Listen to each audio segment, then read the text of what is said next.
আসসালামু আলাইকুম সবাইকে। আমরা হাইগেন্সের নীতি, হাইগেন্স প্রিন্সিপাল পড়ে আসছি এবং হাইগেন্সের নীতি পড়ার সময় আমরা অলরেডি বলে দিছিলাম যে এটার সাহায্যে দুইটা স্পেশাল কাজ করা যায়। যার একটা হচ্ছে প্রতিফলনের সূত্র প্রমাণ করা যায়, অর্থাৎ আপতন কোণ আর প্রতিফলন কোণ যে সমান এই বিষয়টা, অথবা আপতিত রশ্মি, অভিলম্ব, প্রতিফলিত রশ্মি একই সমতলে থাকে, এই ব্যাপারগুলো প্রমাণ করা যায় প্রতিফলনের জন্য। আবার একই জিনিসটা প্রতিসরণের জন্য প্রমাণ করা যায়, যে স্নেলের সূত্র যে আমরা বলি যে sine i by sine r is equals to মাধ্যমের এক মাধ্যমের মিউ ডিভাইডেড বাই অপর মাধ্যমের মিউ। তো এই জিনিসটা যে আসলে সত্য, সেটা আমরা ধরে নিয়ে হচ্ছে 19-এ কাজ করে আসছি, কিন্তু এটার প্রমাণ কিন্তু কেউ আমাদেরকে বলে নাই। তো আজকের ক্লাসটা বেসিক্যালি এইটা নিয়েই, যে আমরা এইটার প্রমাণটা দেখব। হাইগেন্সের নীতি, যেটা কিনা আলোর তরঙ্গ তত্ত্ব থেকে আসে, এটা কেন হচ্ছে এত স্পেশাল, কারণ এটার সাহায্যে প্রতিফলন প্রতিসরণের সূত্রগুলো ডিরেক্টলি প্রমাণ করা যায়, এবং সেই প্রমাণেই আমরা কথা না বেরিয়ে এখনই চলে যাচ্ছি। তো হাইগেনের নীতি আমরা প্রথমেই দেখব হচ্ছে প্রতিফলনের সূত্র। তো প্রতিফলনের সূত্রের কথা নিশ্চয়ই আপনার মনে আছে।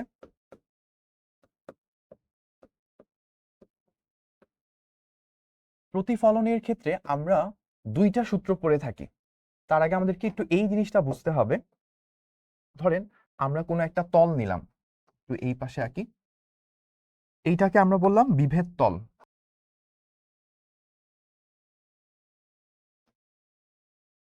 এটাকে ইংলিশে বলে প্লেন অফ সেপারেশন। তো এখন একটা আলোক রশ্মি আসলো, এইভাবে একটা আলোক রশ্মি আসলো, তাহলে এইটা হচ্ছে আপতিত রশ্মি। আমি যদি আপতিত রশ্মির এই যে যেই বিন্দুতে আপতিত হয়েছে, ওই বিন্দুতে যদি একটা লম্ব টানি, তাহলে এইটাকে বলা হবে কি? এইটাকে বলা হবে হচ্ছে অভিলম্ব বা ইংলিশে নর্মাল। তো এটাকে ইংলিশে বলে নর্মাল, বাংলায় বলে অভিলম্ব।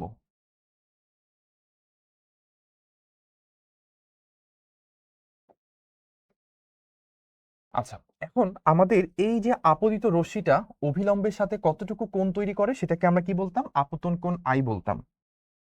তারপর যেটা হইতো, আমার আলোটা প্রতিফলিত হয়ে চলে যেত এই রকম কোন একটা দিকে, এটাকে আমরা বলতাম প্রতিফলিত রশ্মি।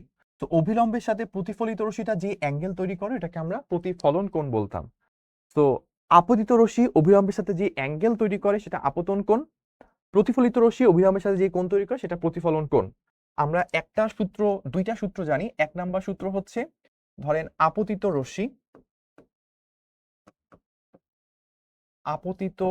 রশ্মি অভিলম্ব ও প্রতিফলিত রশ্মি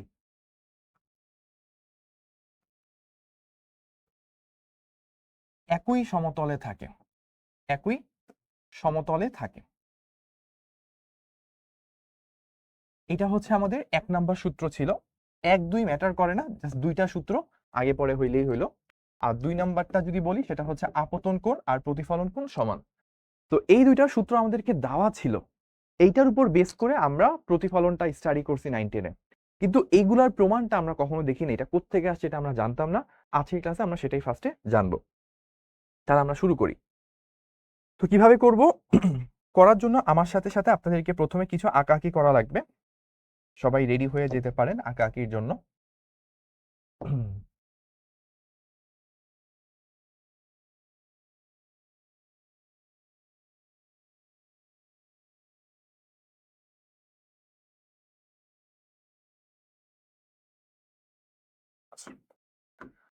সো এবার আমি যেটা করব সেটা হচ্ছে এরকম।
আচ্ছা, তো এইখানে ভাইয়া আসলে কি করতেছি, ভাইয়া একটু সংক্ষেপে বলি আপনাদেরকে, তাহলে হয়তো বুঝতে সুবিধা হবে আই গেস। ওকে, অ্যাঙ্গেলটা ঠিক রাখার চেষ্টা করতেছিলাম। আই গেস ঠিক আছে, না, একটু মনে হয় বেঁকে গেছে, নট দ্যাট পারফেক্ট। সো বিসমিল্লাহ দিলাম। ওকে, তো আমি একটু বলি যে আমরা আসলে এখানে কি করতেছি।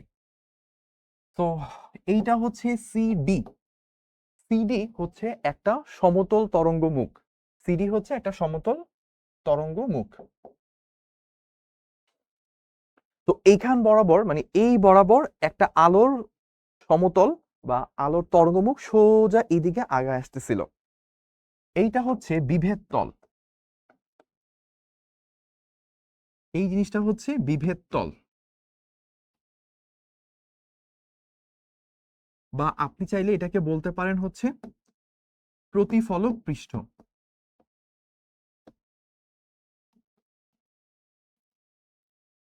তো আগে স্লাইডেও সেম, আপনি এটাকে বিভেদ তল বলতে পারেন, প্লেন অফ সেপারেশন বলতে পারেন, বা প্রতিফলক পৃষ্ঠও বলতে পারেন। ওকে, তো এখন আপনি একটু খেয়াল করে দেখেন, এই সমতল তরঙ্গমুখ, আমরা তিন ধরনের তরঙ্গমুখ বলছিলাম, একটা হচ্ছে গোলীয় তরঙ্গমুখ, একটা হচ্ছে সমতল তরঙ্গমুখ, একটা সিলিন্ড্রিক্যাল তরঙ্গমুখ। এখানে একটা সমতল তরঙ্গমুখ এসে পড়তেছে। এখানে কোথায় এসে পড়লো, এই পয়েন্টটা ধরলাম এ, এই পয়েন্টটা বি। এখন এই সমতল তরঙ্গমুখ যখন সামনে আগাচ্ছে, তখন একটু পরেই সে প্রতিফলক পৃষ্ঠ, এটাকে চাইলে আপনি দর্পণও বলতে পারেন, প্রতিফলক পৃষ্ঠ বা আপনি দর্পণও বলতে পারেন। তো এ পয়েন্টে এসে এটা আঘাত করলো, এই জায়গাটা এ পয়েন্টে এসে আঘাত করলো। এখন এ পয়েন্টে আঘাত করার পর আলোটা তো আর দর্পণকে ভেদ করে ওদিকে যেতে পারবে না, সে এই রকম ভাবে প্রতিফলিত হয়ে কোথাও ফেরত চলে যাবে। কিন্তু এই ডিবি বরাবর যে রেখাটা আসতেছিল, এর তো সামনে কোনো এখনো ধাক্কা খায় নাই। তো এইটা অ্যাজ ইট ইজ সামনে আগাইতে থাকবে, অ্যাজ ইট ইজ সামনে আগাতে থাকবে। ধরলাম সে হচ্ছে ই বিন্দুতে যে আঘাত করবে, ধরলাম সে এই বিন্দুতে যে আঘাত করবে। এখন এইখানে একটা জিনিস খেয়াল করেন, যেহেতু এই পুরা জায়গাটা একই মাধ্যম, ধরতে পারে এটা বায়ু মাধ্যম, তাহলে বায়ু মাধ্যম যদি ধরে নিই, তাহলে এখানে বি থেকে ই পর্যন্ত যেতে একটা সময় লাগছে। আলোটা বি থেকে ই পরিমাণ যেতে যে সময় লাগছে, ঠিক একই সময়ে সি এ বরাবর যে আলোটা আসতেছিল, সেও নিশ্চয়ই এই বিন্দু থেকে প্রতিফলিত হয়ে একই পরিমাণ দূরত্ব পাড়ি দিবে। তাহলে বিই যেই পরিমাণ দূরত্ব, সেই একই পরিমাণ দূরত্বকে, মানে এই বিই সমান দূরত্বকে ব্যাসার্ধ ধরে আমি এখান থেকে যে একটা বৃত্তচাপ কল্পনা করি, ধরেন এই রকম কিছু একটা বৃত্তচাপ হয়তো হইতে পারে, এরকম কোন একটা বৃত্তচাপ ধরেন হইল। এখন আমাদের কাজ যেটা, আমাদের কাজ হচ্ছে যে ধরলাম এই ই বিন্দু থেকে এটার উপর একটা স্পর্শক টানবো, এই ই বিন্দু থেকে আমি এখানে একটা স্পর্শক টানবো এই রকম বরাবর। স্পর্শক টানলে ধরলাম হচ্ছে এখানে এফ বিন্দুতে স্পর্শ করে, এফ বিন্দুতে স্পর্শ করে। এখন আমি যদি এই এ আর এফ কে, আমি যদি এ আর এফ কে কানেক্ট করে দিই, তাহলে খেয়াল করে দেখেন আমরা কি পাইলাম। বিই, বিই যেই পরিমাণ দূরত্ব, সেই পরিমাণ দূরত্বকে ব্যাসার্ধ ধরে এ বিন্দু থেকে একটা বৃত্তচাপ আঁকছিলাম, সেই বৃত্তচাপটাই আমার এই ই বিন্দু থেকে যে একটা স্পর্শক আঁকি, তাহলে হচ্ছে এই বিন্দুতে ছেদ করে। তাহলে আমি বলতে পারি আলোটা তো সিডি, এক সিডি বরাবর আলোর কণাগুলো একসাথে আসতেছিল, এই বিন্দুতে ধাক্কা খেয়ে আলোটা কোনো একটা দিকে চলে গেছে। কিন্তু এই যে ডিবি বরাবর যে আলোটা আসতেছিল, সে তো ধাক্কা খায়নি, সে আরো অনেক পরে যেয়ে ধাক্কা খাইছে। তো এই বি থেকে ই পরিমাণ আসতে যে সময় লাগছে, ওই একই সময় যেহেতু এই আলোটাও একই মাধ্যমে আছে, সে কি একই পরিমাণ ডিস্টেন্স ট্রাভেল করবে। তাহলে এই বিন্দু থেকে ওই বি এর সমান ব্যাসার্ধকে, ব্যাসার্ধ নিয়ে একটা যে বৃত্তচাপ আঁকি, সেই বৃত্তচাপটা এখান থেকে স্পর্শক আঁকলে যেই বিন্দুতে ছেদ করে বা বিন্দু স্পর্শ করে, সেটা হচ্ছে এফ। এখন বললেন যে ভাই স্পর্শক আঁকলে, এটা তো বুঝতে পারলাম যে ভাই বিই দূরত্ব আর এফ দূরত্ব সমান, কিন্তু স্পর্শকে কেন আঁকতে হইলো, যে কোনো একটা বিন্দু কেন আমি র্যান্ডমলি নিলাম না? কারণ হচ্ছে দেখেন, এই এ আর বি, এ আর বি একটা সমতল তরঙ্গমুখ ছিল না, এটা সমতল তরঙ্গমুখ ছিল। প্রতিফলনের পরও আমি যদি এখান থেকে স্পর্শক না টানতাম, তাহলে কিন্তু একটা কি হইতো না, মানে স্পর্শক যদি টানি তাহলে তো বুঝেন যে এইটার উপর লম্ব হবে, স্পর্শক এবং ব্যাসার্ধ পরস্পর উপর লম্ব। তো ওই সমতল মানে একটু আগে তরঙ্গমুখটার অবস্থান সিডি থেকে এবিতে আসছে, এখন ওই তরঙ্গমুখটার বি পয়েন্টটা আসছে ই তে, এ পয়েন্টটা আসছে এফ এ, এখনো সেটা একটা 90 ডিগ্রি বা সমতল মেনটেন করে চলতেছে। এবার আমরা তাহলে এখান থেকে একটা জিনিস ক্লিয়ার যে ভাইয়া আমাদের এখানে বিই এইটা যেই পরিমাণ দূরত্ব, এ এফ একই পরিমাণ দূরত্ব, এইটুকু আমার ক্লিয়ার। আচ্ছা, এবার আমাকে একটা কাজ করতে হবে, সেটা কি নরমাল আমরা হচ্ছে অভিলম্বটা এঁকে ফেলবো। এইটা হচ্ছে আমার অভিলম্ব, এইটা হচ্ছে কারণ আপতিত রশ্মি কোনটা, সি এ, সি এ হচ্ছে আমার আপতিত রশ্মি, আমি একটু লিখে ফেলি সি এ, এটা হচ্ছে আপতিত রশ্মি।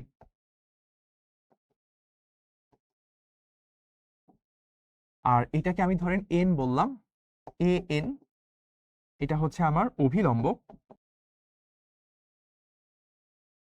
আর এইদিকে হচ্ছে আমার এ এফ, এ এফ এটা হচ্ছে আমার প্রতিফলিত রশ্মি।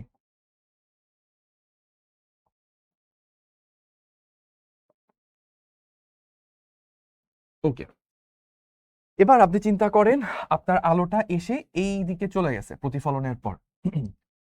তাহলে আমরা এখান থেকে ভাইয়া এই কথাটা নিশ্চয়ই বুঝতে পারি যে আপতিত রশ্মি অভিলম্বের সাথে যে কোণ তৈরি করে সেটাই কি আমার আপতন কোণ আই।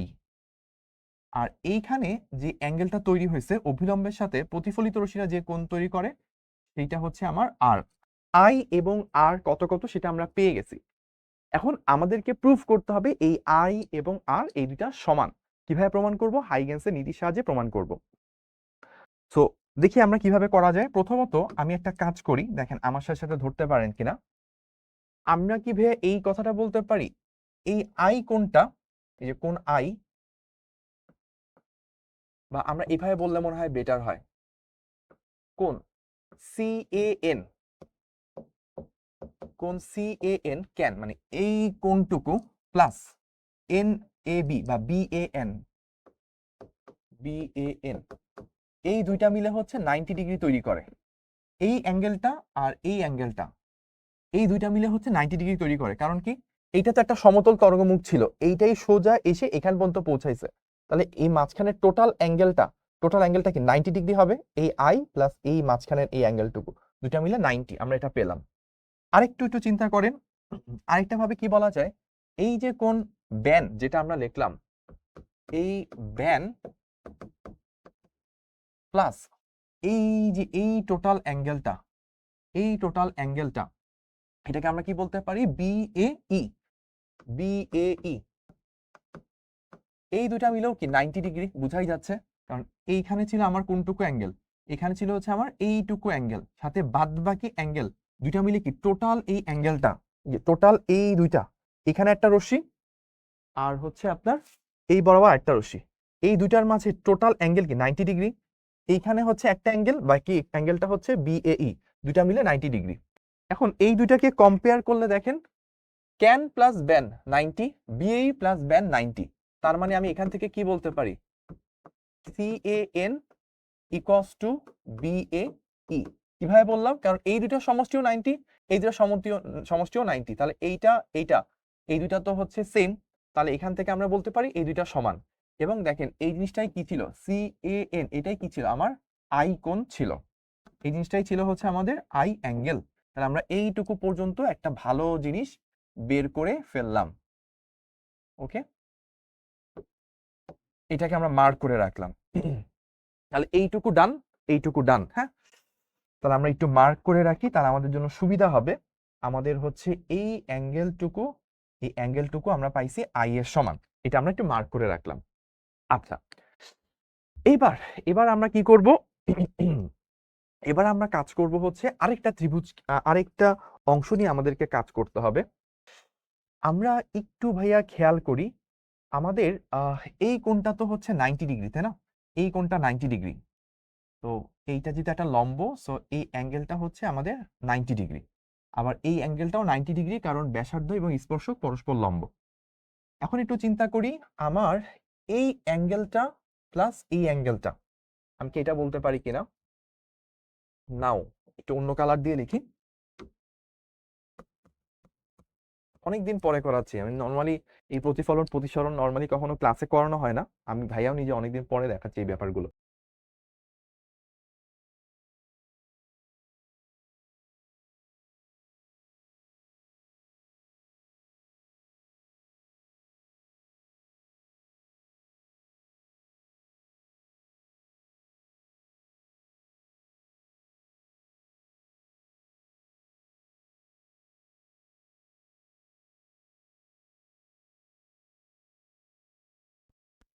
ডান, কথা শোনা যায়? হ্যাঁ, শোনা যায়।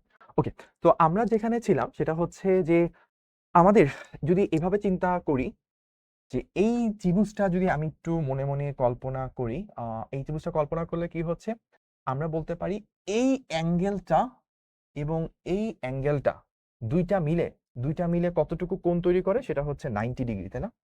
তাহলে আমি এটা বলতে পারি ত্রিভুজ ত্রিভুজ AFE তে AFE তে AFE তে আমরা বলতে পারি কোণ FAE FAE প্লাস কোণ AEF, এই দুইটা সমষ্টি যদি চিন্তা করেন, এই দুইটা সমষ্টি হচ্ছে 90 ডিগ্রি।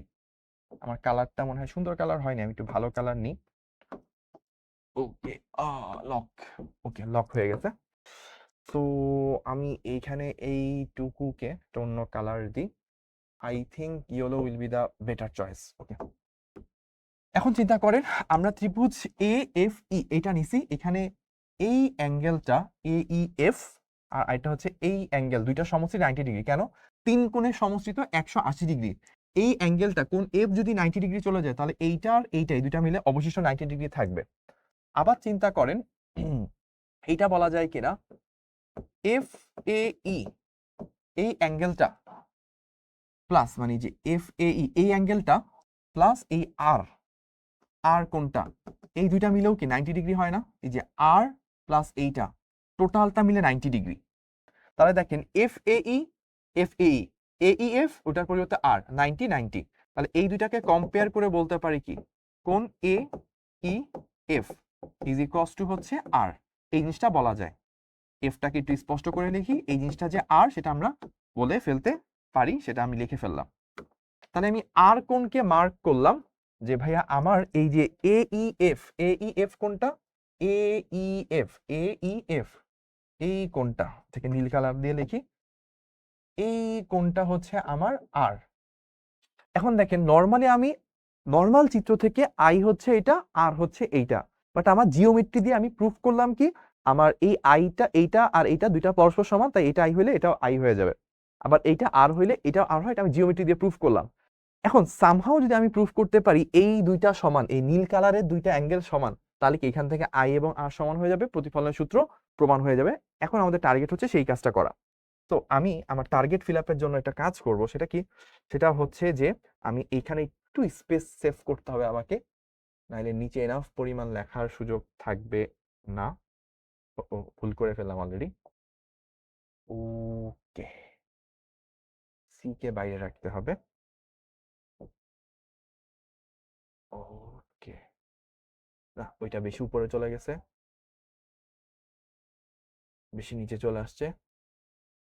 এবার যেটা করতে হবে এটাকে একটু, হ্যাঁ এবার ঠিক আছে, আর এটাকে একটু বামে নেওয়া লাগবে। এই তো, ডান। এবার তাহলে আমরা কিসে আসবো? এবার এবার আমরা অন্য একটা কালার নিতে হবে নাও, বা এখন যাই বলেন না কেন। এবার আমরা একটু খেয়াল করব ত্রিভুজ ABE, ত্রিভুজ ABE ও ত্রিভুজ AEF, এই দুইটা ত্রিভুজকে নিয়ে আমাদের কিছু কাজ করা লাগবে। এই দুইটা ত্রিভুজের ক্ষেত্রে যদি আপনি একটু খেয়াল করেন, দুইটা ত্রিভুজের মধ্যেই AE বাহুটা আছে, AE আর AE দুইজনের ক্ষেত্রেই সেম। আবার ত্রিভুজ ABE এর মধ্যে BE বাহু আর ত্রিভুজ AEF এর মধ্যে AF বাহু দুইটা কিন্তু পরস্পর সমান, আমরা এই যে প্রথমেই লিখে আসছিলাম। এবং খেয়াল করে দেখেন কোণ B ইকুয়ালস টু কোণ F, কারণ কি এগুলা 90 ডিগ্রি করে, তাহলে দুইটা বাহু সমান এবং তাদের অন্তর্গত কোণও সমান, তাহলে বা হচ্ছে বিপরীত কোণ সমান, তার মানে কি এরা কি ধরনের ত্রিভুজ? সর্বসম ত্রিভুজ। এখন তাহলে আমরা এখান থেকে পাচ্ছি কি সর্বসম। সর্বসম যদি হয়ে থাকে তাহলে এখন খেয়াল করেন তো, আমরা এই জিনিসটা বলতে পারি বি এর বিপরীত কোণ কত, বিই বাহুর বিপরীত কোণ, বিই বাহুর বিপরীত কোণ নাও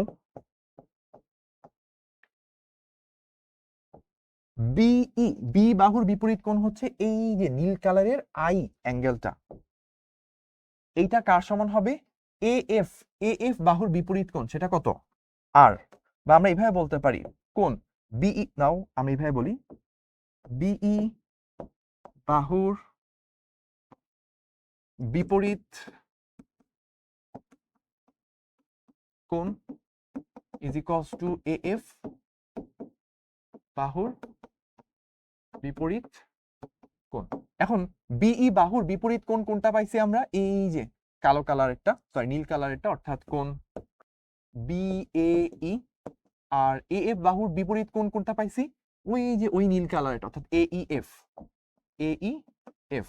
তো এইটা ছিল হচ্ছে আমাদের আই, আর এটা ছিল হচ্ছে আমাদের আর। তাহলে আই এবং আর তারা পরস্পর কি আসলো? সমান আসলো।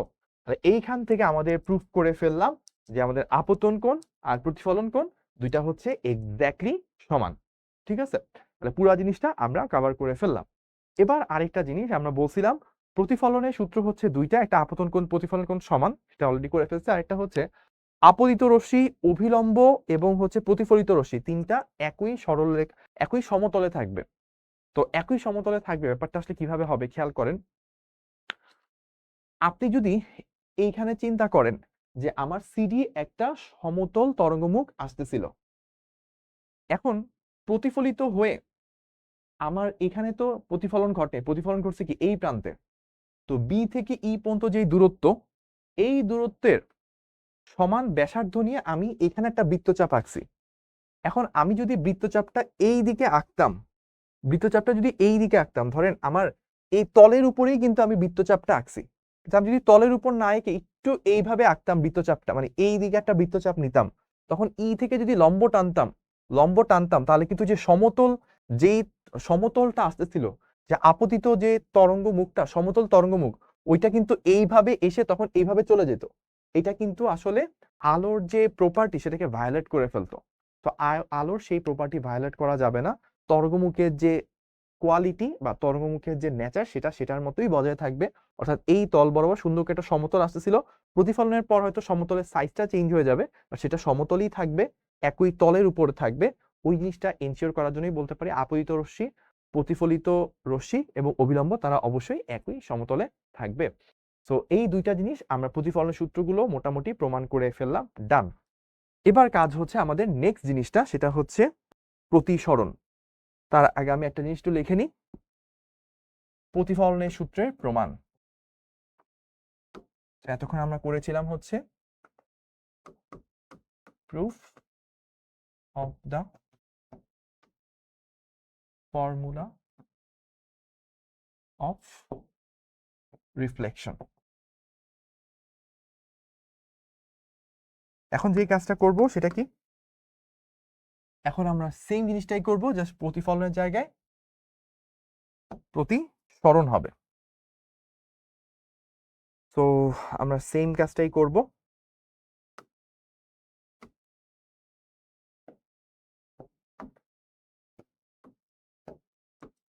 রিফ্র্যাকশন বা প্রতিসরণ, রিফ্র্যাকশন মানে প্রতিসরণ। তো তার আগে আমরা একটু দেখব যে প্রতিসরণ জিনিসটা কি ছিল। প্রতিসরণ জিনিসটা হচ্ছে এইরকম, ধরেন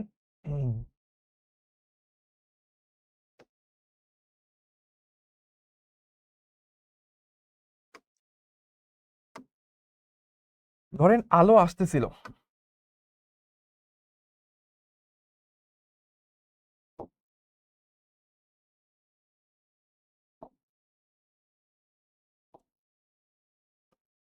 আলো আসতেছিল এই বরাবর, ঠিক আছে। এখন আমরা এই বরাবর একটা অভিলম্ব টানি,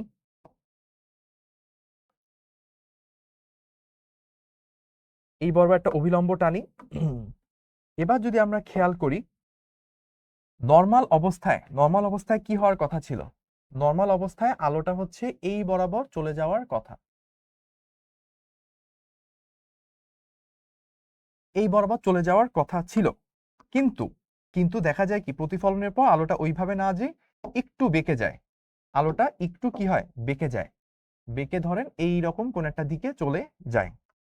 তখন আমরা কিছু কাহিনী বলি কি, যে এই আপতিত রশ্মির সাথে অভিলম্বের যে অ্যাঙ্গেল, এটা হচ্ছে আপতন কোণ, প্রতিসরিত রশ্মিটা অভিলম্বের সাথে যেই কোণ তৈরি করে এটা হচ্ছে প্রতিসরণ কোণ। এই জিনিসটা আমরা বলে থাকি। এবং আমরা এখানে একটা কথা বলি যে এটা ধরেন এ মাধ্যম, এটা ধরেন এ মাধ্যম, এখানে হচ্ছে প্রতিসরণাঙ্ক হচ্ছে মিউ এ, আর আলোর বেগ হচ্ছে সি এ। এই এ মাধ্যমে প্রতিসরণাঙ্ক মিউ এ, আলোর বেগ সি এ। আর এটা হচ্ছে বি মাধ্যম, এখানে হচ্ছে প্রতিসরণাঙ্কটা মিউ বি, আলোর বেগটা হচ্ছে সি বি। এইগুলো তো আমরা জানি, তাই না? কম বেশি এই ব্যাপারগুলো আমরা জানি। তো স্নেলের সূত্র কি ছিল? তো স্নেলের সূত্র ছিল বেসিক্যালি এইটা। স্নেলের সূত্র ছিল আপতিত রশ্মির মানে আপতন কোণ এবং প্রতিসরণ কোণের অনুপাত, সাইন অনুপাত, মানে সাইন আই বাই সাইন আর। উনি বলছিল একটা নির্দিষ্ট কালারের লাইটের জন্য, ধরেন হলুদ কালারের আলো আপনি পাঠাচ্ছেন, তখন আপনার যদি মাধ্যম দুইটা ফিক্স থাকে তাহলে অলওয়েজ অলওয়েজ আপতন কোণ এবং প্রতিসরণ কোণের অনুপাত একটা ধ্রুব সংখ্যা হবে। এই ধ্রুব সংখ্যাটাকে উনি বলছিল প্রথম মাধ্যমের সাপেক্ষে দ্বিতীয় মাধ্যমের প্রতিসরণাঙ্ক। এটা উনি বলে গেছে। এখন আবার আমরা তাড়িৎ চৌম্বক তরঙ্গ তত্ত্ব থেকে আমরা কি জানি? তাড়িৎ চৌম্বক তরঙ্গ তত্ত্ব থেকে আমরা এই জিনিসটা জানি। আচ্ছা, ওইটা আপাতত তাড়িৎ চৌম্বক তরঙ্গে যাওয়া লাগবে না, আমরা এখান থেকেই বলতে পারবো যে মাধ্যমে তরঙ্গ বেগ এটা হচ্ছে প্রতিসরণাঙ্কের উপর নির্ভর করে। মাধ্যমে তরঙ্গ বেগ প্রতিসরণাঙ্কের উপর নির্ভর করে, এই জিনিসটা জাস্ট একটু মাথায় রাখেন, তাহলে আমাদের জন্য একটু পরে বুঝতে সুবিধা হবে। আচ্ছা, সো এখানে একটা জিনিস মাথায় রাখি, আমরা তো এই চ্যাপ্টারে মিউ পড়ে আসছি, তাই না? মিউ হচ্ছে কি চৌম্বক প্রবেশ্যতা, চৌম্বক প্রবেশ্যতা পড়ে আসছি। এটাকে ইংলিশে ম্যাগনেটিক পার্মিয়াবিলিটি বলে। ওই চৌম্বক প্রবেশ্যতা কিন্তু এই জিনিসটা না, এটা হচ্ছে টোটালি ডিফারেন্ট একটা জিনিস। মাধ্যমের আলোর ক্ষেত্রে প্রতিসরণাঙ্ক সেটা হচ্ছে মিউ দ্বারা প্রকাশ করা হচ্ছে। তো একই চ্যাপ্টারে মিউ দুইবার দুই পরিচিতিতে আসছে। একটা হচ্ছে আপনারা তাড়িৎ চৌম্বক তরঙ্গ পড়ার সময় একটা মিউ পড়ছিলেন, ওটা হচ্ছে চৌম্বক প্রবেশ্যতা, ওইটা ডিফারেন্ট জিনিস। আর এই মিউ প্রতিসরণাঙ্ক এটা টোটালি ডিফারেন্ট আরেকটা জিনিস, দুইটা কিন্তু একই না। যেমন আর দিয়ে, ক্যাপিটাল আর দিয়ে রোধও বোঝায়, ক্যাপিটাল আর দিয়ে হচ্ছে আপনার ওই যে মোলার গ্যাস ধ্রুবক 8.316 সেটাও বোঝায়। দুইটা আর তো অবশ্যই সেম না, টোটালি ডিফারেন্ট, কিন্তু সিম্বলটা আনফরচুনেটলি সেম হয়ে গেছে। এখানেও সেম। সো এই যে স্নেলের সূত্র, আমরা সাইন আই বাই সাইন আর, এই অনুপাতটা একটা ধ্রুব সংখ্যা হবে। এই ধ্রুব সংখ্যা হওয়ার বিষয়টাই হচ্ছে আমরা আজকে হাইগেনের নীতির সাহায্যে প্রতিপাদন করব। সূত্রের প্রমাণটা আমরা আজকে শিখব। তাহলে চলেন আমাদের প্রমাণটা দেখি।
ওকে, তো আগের মতো সেম কাজটাই করব। আলোক রশ্মি আসতেছে, সিডি একটা সিডি একটা সমতল তরঙ্গমুখ আসতেছে, এখানে এ তে আপতিত হয়েছে, এটা বি এখনো আপতিত হয় নাই, এইটা অভিলম্ব, তো অভিলম্বের সাথে আগত কোণটা হচ্ছে আই। এখন আমরা ধরে নিচ্ছি যে নর্মালি তো যাওয়ার কথা ছিল কি বরাবর, আমি তো যাওয়ার কথা ছিল ঠিক এই বরাবর যাওয়ার কথা।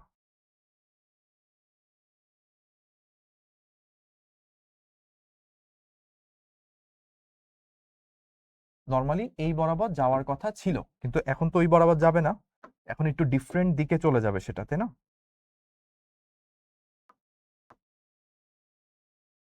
এরকম কোন একটা দিকে চলে যাবে। তো এখন এই অ্যাঙ্গেলটা হচ্ছে আর।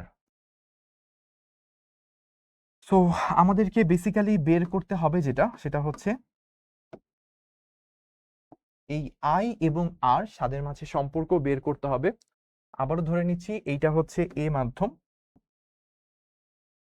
এ মাধ্যম। সো এ মাধ্যমে আমি প্রতিসরণাঙ্ককে মিউ এ, আলোর বেগকে সি এ বলতেছি, আর এইটাকে আমি বি মাধ্যম বলতাছি। বি মাধ্যম যদি বলি তাহলে হচ্ছে এখানে প্রতিসরণাঙ্ক মিউ বি, আলোর বেগ হচ্ছে সি বি। এগুলো আমি বলে ফেললাম। এবার ভাই আমাকে যে কাজটা করতে হবে সেটা কি, সেটা হচ্ছে খেয়াল করেন, আমরা এইবার আমরা এইবার যেটা করব সেটা হচ্ছে এইখানে এখানে এই যে এই বিন্দুতে আঘাত করছে, এই বিন্দুটাকে ধরেন আমি বললাম হচ্ছে ই বিন্দু, এইটা হচ্ছে আমার ই বিন্দু আমি বললাম। এখন কি করতে হবে, আমাকে যেটা করা লাগবে সেটা হচ্ছে আচ্ছা, প্রথমত আমার এইটা আগে থেকেই বসানো উচিত হয় নাই, মানে এই জিনিসটা আগে থেকে বসানোটা যুক্তিসঙ্গত না। কেন সেটা আমি বলতেছি, বা আরটাও আমার আগে থেকে বসানোটা, সরি, আর ভ্যালুটাও আমার আগে থেকে বসানো যুক্তিসঙ্গত না, কেন সেটাও বলবো। এখন আমার চিন্তা করেন বিই, বিই তো একটা দূরত্ব, তাই না? সরণ, যে কোনো সরণের মান কত? সরণের মান হচ্ছে এস ইকুয়ালস টু ভিটি। এখানে বেগের জায়গায় কি আছে? সি, টাইমটা ধরলাম টি। এই বেগটা কি? এ মাধ্যমে বেগ, তাই না? এখন বি মাধ্যমে যখন আমি যাব, এ থেকে বি মাধ্যমে যখন আমি যাব, তখন আলোটা কতটুক দূরত্ব অতিক্রম করবে জানি না, ধরলাম এটা হচ্ছে এ থেকে এফ পরিমাণ দূরত্ব অতিক্রম করে, এটা হচ্ছে সিবি ইন্টু টি, এটা হচ্ছে সিবি ইন্টু টি। এখন দেখেন এ মাধ্যমের থেকে যদি বি মাধ্যমে প্রতিসরণাঙ্ক বেশি হয়, আমরা জানি যেই মাধ্যমের প্রতিসরণাঙ্ক যত বেশি সেই মাধ্যমে আলোর বেগ কি তত কম, তাহলে বিই এর তুলনায় এ এফ দূরত্বটাকে একটু ছোট হবে। তাহলে এইটা যদি এইটুকু হয়, তাহলে আমি এইটা বলতে পারি নিশ্চয়ই যে ভাই আমার এ এফ দূরত্ব এখান থেকে একটু ছোট হবে। তো একটু ছোট করে আমি আঁকি, ছোট করে আঁকলে আমার ধরেন হচ্ছে কি বলবো, এটা হচ্ছে আমার এই রকম কিছু একটা হবে। মানে এইটা যতটুকু ওইটুকু নিয়ে আঁকলে আমার একটু বড় হইতো, কিন্তু আমি তার থেকে একটু ছোট করে একটা অংশ নিলাম। এবার আমি করব কি, এখান থেকে একটা লম্ব টানবো, এখান থেকে একটা লম্ব টানি, মানে স্পর্শক টানবো, সরি একটু ভুল বলছি, আমি স্পর্শক টানবো। স্পর্শক যদি টানি, ধরলাম স্পর্শকটা হচ্ছে এই বরাবর আছে, এইটা আমি টানলাম, ঠিক আছে?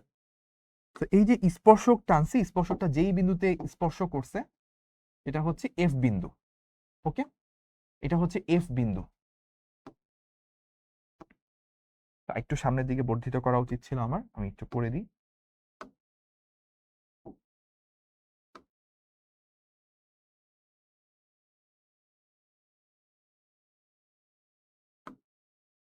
ধরলাম হচ্ছে আমাকে এই বিন্দুতে স্পর্শ করছে, এইটা হচ্ছে এফ বিন্দু। তো এ আর এফ কে আমি কানেক্ট করব, কি করব, আমি এ আর এফ কে আমি কানেক্ট করে দিব।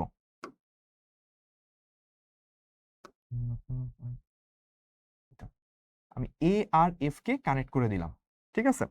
আচ্ছা, তাহলে ব্যাপারটা কি দাঁড়াইলো ভাইয়া, আমার এই সমতল তরঙ্গমুখটা আসতেছে, আসার পর এটা তো এখনো এ মাধ্যমেই আছে, এ মাধ্যমটা ধরেন পরিসীমাঙ্ক কম, তার মানে স্পিড বেশি।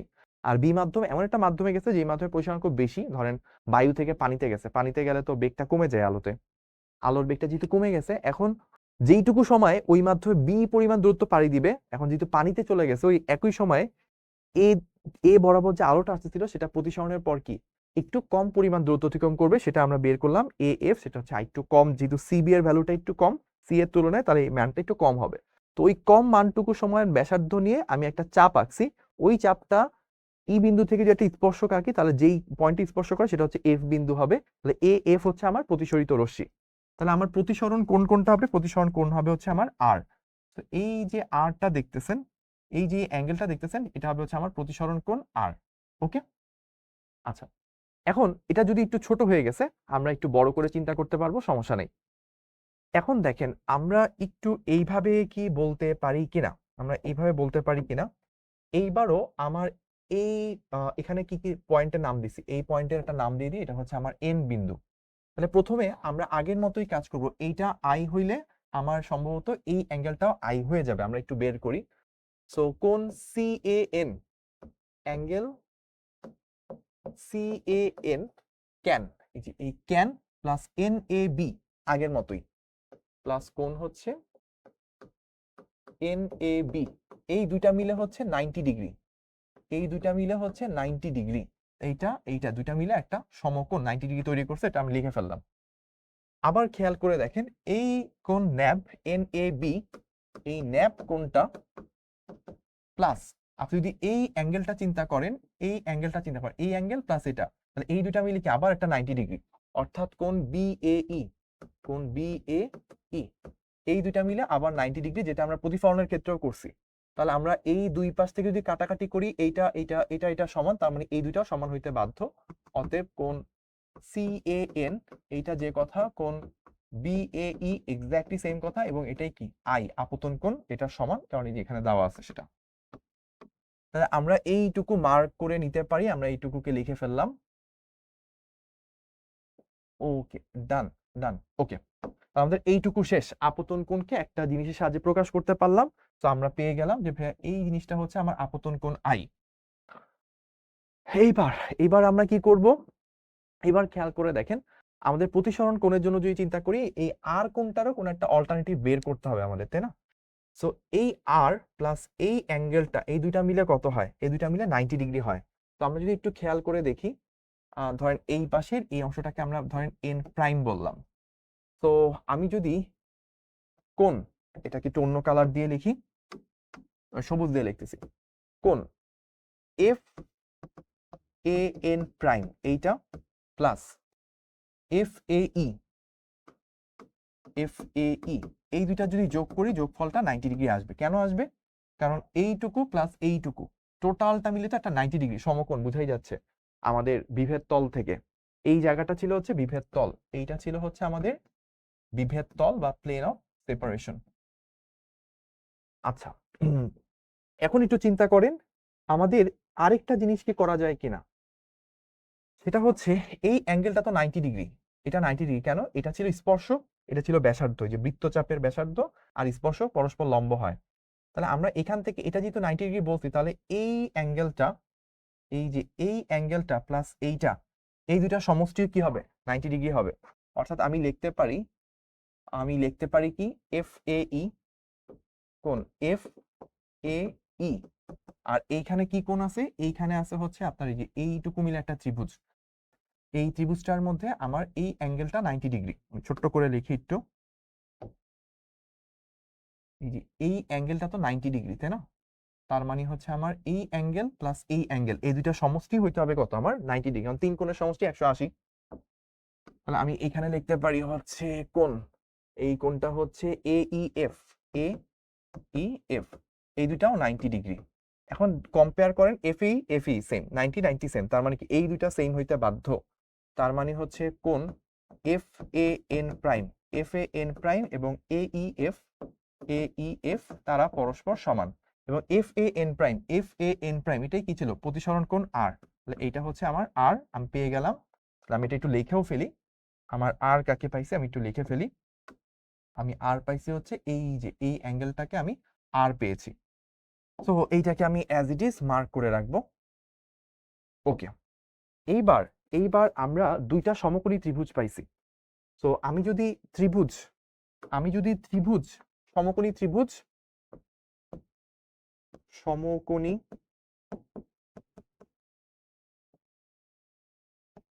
ত্রিভুজ ABE তে, আমি সমকোণী ত্রিভুজ ABE তে কি পাচ্ছি দেখি, এই অ্যাঙ্গেলটা কত? এই অ্যাঙ্গেলটা হচ্ছে 90 ডিগ্রি, তাই না? তাহলে আমি যদি সাইন আই নিলে কি আসে? সমকোণের বিপরীত বাহু হচ্ছে অতিভুজ, আর আমার এই আই এর বিপরীত বাহুটা হচ্ছে লম্ব। তাহলে আমার আসে হচ্ছে BE ডিভাইডেড বাই অতিভুজ কত? AE, এইটুকু আসতেছে। আবার BE-টা কত?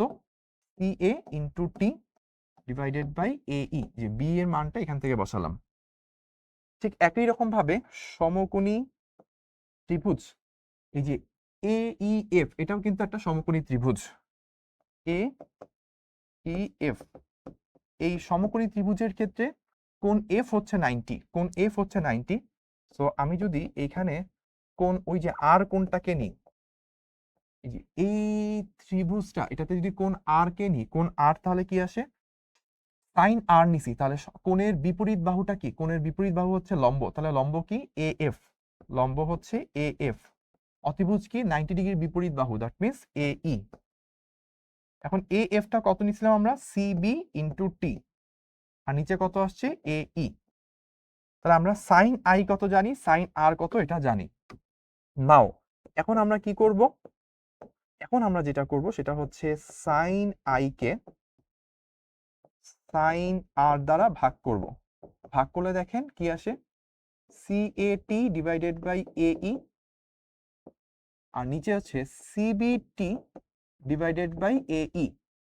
তো কিছু কাটাকাটি যে কি থাকে, C A divided by CB, কি থাকলো আমাদের C A divided by CB, এই জিনিসটা থাকে। তাহলে দেখেন আপতন কোণ আই যাই হোক না কেন, আপতন কোণ বাড়াইলে প্রতিসরণ কোণ বাড়বে, আপতন কোণ আই কমাইলে প্রতিসরণ কোণ আর কমবে, কিন্তু তাদের অনুপাতটা কি আসলো, C A by CB. C A কি এ মাধ্যমে আলোর বেগ, সিবি কি প্রতিসরণের পর আলোটা যেই মাধ্যমে যাচ্ছে সেই মাধ্যমে আলোর বেগ। এই বেগ দুইটার অনুপাত অলওয়েজ কি একটা ধ্রুব সংখ্যা না, মানে মাধ্যমের আলোর বেগ, কোন একটা মাধ্যমে আলোর বেগ সেটা তো একটা ধ্রুব সংখ্যা। তাহলে এখানে আপতন কোণ যেভাবেই চেঞ্জ হোক না কেন, প্রতিসরণ কোণটা এমন ভাবেই চেঞ্জ হবে, কারণ আই তো আমরা একটা নির্দিষ্ট মান নিই নাই যে আই এর ভ্যালু 30 ডিগ্রি 35 ডিগ্রি 36 ডিগ্রি এমন কিছু নিই নাই, যে কোনো মান হইতে পারে। ওইটা হইলে আপতন কোণের সাথে সাথে প্রতিসরণ কোণ আর এমন ভাবেই চেঞ্জ হবে, দুইটার অনুপাত একটি ধ্রুব সংখ্যা। এবং আরেকটা জিনিস একটু জেনে রাখতে পারেন আপনারা, সেটা কি, সেটা হচ্ছে ধরেন যে কোনো একটা মাধ্যমে আলোর বেগ কত হয়, শূন্য স্থানে আলোর বেগ ডিভাইডেড বাই ওই মাধ্যমের প্রতিসরণাঙ্ক, শূন্য স্থানে আলোর বেগ ডিভাইডেড বাই ওই মাধ্যমের প্রতিসরণাঙ্ক। তো এটা হচ্ছে শূন্য স্থানে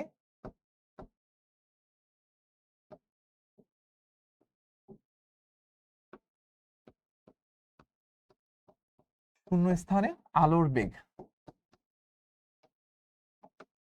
যার ভ্যালু কত 3×10⁸ মিটার পার সেকেন্ড। তো অন্য কোনো মাধ্যমে যদি আলোর বেগ বের করতে চান, জাস্ট ওই মাধ্যমে প্রতিসরণাঙ্ক দ্বারা ভাগ করতে হবে। তাহলে এখান থেকে আপনি একটা জিনিস খেয়াল করতে পারেন যে আপনি এটার জায়গায় এটাও বলতে পারেন C divided by mu A, আর এখানে বলতে পারেন C divided by mu B. তাহলে আলটিমেটলি আসবে হচ্ছে mu B by mu A. ঠিক আছে, এই জিনিসটা চলে আসবে। এবং এইটাকেই আসলে কি বলা হয়, এইটাকেই বলা হয় এ মাধ্যমের সাপেক্ষে বি মাধ্যমের প্রতিসরণাঙ্ক। তো এই জিনিসটার নাম হচ্ছে, এইটার নাম হচ্ছে এ মাধ্যমের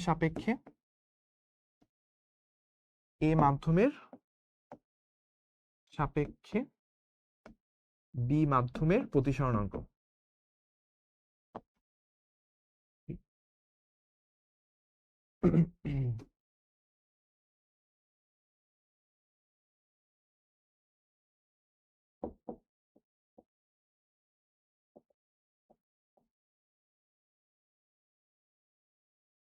তাহলে আমরা খেয়াল করে কি পাইলাম, আমরা প্রমাণটা শুরু করছি র্যান্ডম যে কোনো একটা অ্যাঙ্গেলের জন্য, আপতন কোণ বের করছি, প্রতিসরণ কোণ বের করছি, আমরা দেখলাম যে যে কোনো মানের আপতন কোণ তার কারেসপন্ডিং যে প্রতিসরণ কোণ পাওয়া যায় তাদের রেশিওটা একটা কনস্ট্যান্ট আসছে, দুইটা মাধ্যম বেগগুলা কনস্ট্যান্ট, তাদের অনুপাত আরেকটা কনস্ট্যান্ট, এবং তাদের প্রতিসরণাঙ্কগুলোর অনুপাতটা এইভাবে আসছে mu B by mu A. আপতন কোণ এবং প্রতিসরণ কোণের অনুপাতটা একটা ধ্রুব সংখ্যা আসছে, এটাই আমরা কি বলি, প্রথম মাধ্যমের সাপেক্ষে দ্বিতীয় মাধ্যমের আপেক্ষিক প্রতিসরণাঙ্ক, বা প্রথম মাধ্যমের সাপেক্ষে দ্বিতীয় মাধ্যমের প্রতিসরণাঙ্ক। তাহলে আলো যখন এক মাধ্যম থেকে আরেক মাধ্যমে যায়, তাদের আপতন কোণ এবং প্রতিসরণ কোণের সাইনের অনুপাতটা একটা ধ্রুব সংখ্যা হয়, এবং এটাই হচ্ছে প্রথম মাধ্যমের সাপেক্ষে দ্বিতীয় মাধ্যমের প্রতিসরণাঙ্ক। এবং এই জিনিসটা যে সত্য এটা এতদিন আমরা মুখস্থ জানতাম, আজকে আমরা প্রুফ করলাম। এবং ঠিক একই রকম ভাবে বলতে চাই যে যদি এইটাকে যে সমতলে আসতেছিল, সমতল তরঙ্গমুখটা, সমতলটাকে যদি মেইনটেইন করতে হয়, দেখেন তরঙ্গমুখটা হয়তো এইটুকু ছিল, এখন এটা চওড়া হয়ে গেছে, কিন্তু তারপরও যেই সমতলটা ছিল এটাকে মেইনটেইন করতে হলে অবশ্যই সেটা এই তলের মধ্যেই থাকতে হবে। এবং এই তলের মধ্যে যদি থাকতে হয় তাহলে আপতিত রশ্মি, প্রতিসরিত রশ্মি এবং অভিলম্ব, এই ৩টা রশ্মি অবশ্যই একই তলে থাকতে হবে, যেটা কিনা পরিসরণের দ্বিতীয় সূত্র বলতে পারেন। তাহলে বা প্রথম সূত্র যেটাই বলেন না কেন, তাহলে আমরা এই পুরো জিনিসটা থেকে দেখলাম স্নেলের সূত্র যেটা, এটাই কিন্তু স্নেলের সূত্র। এই স্নেলের সূত্রটা হচ্ছে প্রমাণ হয়ে গেল। তাহলে আমরা এখান থেকে বলতে পারি অতএব সাইন আই বাই সাইন আর, যেটা একটা ধ্রুব সংখ্যা এবং এটাই আসলে কি এ মাধ্যমের সাপেক্ষে বি মাধ্যমের পরিসরাঙ্ক, বা প্রথম মাধ্যমের সাপেক্ষে দ্বিতীয় মাধ্যমের প্রতিসরণাঙ্ক। ঠিক আছে, তো সেটা আমরা বের করে ফেললাম। তো আমাদের কাজ ছিল এটাই, যেহেতু এই চ্যাপ্টারটার মধ্যে আমরা সামনে আরো অনেকগুলো ক্লাস করব, ব্যতিচার, অপবর্তন, সমাবর্তন, অনেক কিছু পড়তে হবে। লাইভ ক্লাসের মধ্যে এই ব্যাপারটা দেখতে গেলে অনেক সময় নষ্ট হইতো। আর প্রমাণ শেষে বলতেছি, শুরুতে বললে আর কেউ মোটিভেটেড হইতেন না এটা দেখার জন্য। সেটা হচ্ছে এইগুলো কখনোই পরীক্ষায় আসবে না। প্রতিফলনের সূত্রের প্রমাণ, প্রতিসরণের সূত্রের প্রমাণ, এটা বোর্ডেও কখনো আসবে না, অ্যাডমিশনেও কখনো আসবে না, কলেজের পরীক্ষাতেও কখনো আসবে না। সো এইটা জাস্ট নিজের স্যাটিসফ্যাকশনের জন্য, নিজের বোঝার জন্য। তারপরেও একটু বলবো যে এই ক্লাসটা করে যদি কারো ভাল লেগে থাকে, ভাল লাগার কথা না যদিও, সূত্রের প্রমাণ কারো ভাল লাগে না, তারপর যদি কেউ ভাল লেগে থাকে, অজানাকে জানতে পারছেন, আগে এটা মুখস্থ করতেন সেটা হচ্ছে নিজে ফিল করতে পারছেন, তাহলে আমাদেরকে একটু স্ক্রিনশট নিয়ে জানায়েন, পোস্ট করেন। আর যদি কোনো জায়গা কমপ্লেক্স মনে হয়ে থাকে, কোনো জায়গায় যদি না বুঝে থাকেন, সেটাও অবশ্যই আমাদেরকে জানাবেন। তো আমরা আজকের ক্লাসে প্রতিফলন, পরিসরণের সূত্রের প্রমাণগুলো করে ফেললাম। আপনাদের সাথে লাইভ ক্লাসে সামনে দেখা হবে ইনশাল্লাহ।